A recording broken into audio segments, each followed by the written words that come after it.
abençoe. Eu quero compartilhar com você uma história e um sonho profético e muito forte, onde uma moça, ela começa a caminhar e o nome dessa história, dessa ilustração, é um anjo, um menino e uma raiz.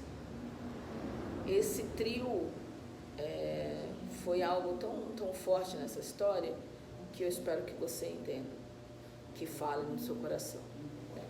O menino entra por um caminho junto com seu amigo e ao chegar nesse caminho vê que tem arames, cercas de arame.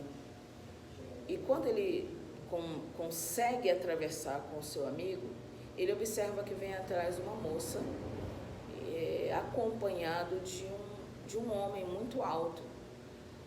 E quando ela chega perto da cerca, ela não consegue atravessar, porque a cerca tem muito arames e não tem altura. Só que todo mundo consegue atravessar, ela não consegue, como se fosse uma fila. Então ele volta junto com seu amigo e a chama para atravessar, mas ela tem medo. O que ele faz? Ele observa que esse homem é tão alto, que poderia carregá-la no colo e atravessá-la por cima da cerca, mas ela não consegue deixar esse homem atravessar ela. Então ele pega o arame e diz para ela: vem que eu consigo levantar e você passa por baixo. Mas ela também tem medo. Então ele pensa, ele vê uma raiz, e nessa raiz tem um formato como se fosse um tronco cortado que dá exatamente um pé.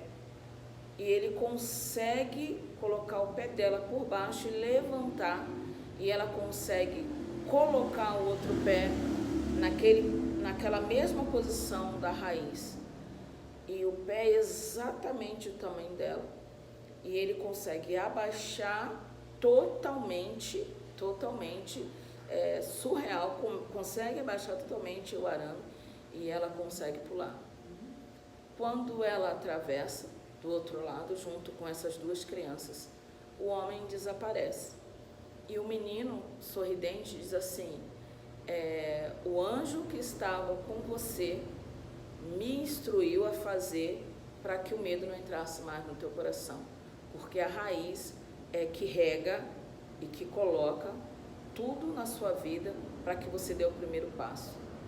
E aí ela começa a chorar, acaricia a cabeça do menino e ela entende que todo o tempo ela não estava sozinha.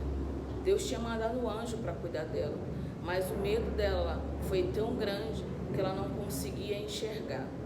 Moral da história: às vezes Deus, ele abre portas e coloca pessoas, mas nós como seres humanos achamos que as pessoas são até certamente insignificantes, que não nos dá chance, elas não têm oportunidade para nos ajudar por não ter algum atributo que nós achamos que ela deveria ter. Mas Deus usa os menores da casa para abençoar aqueles que têm promessa. Que Deus te abençoe mais uma vez aí.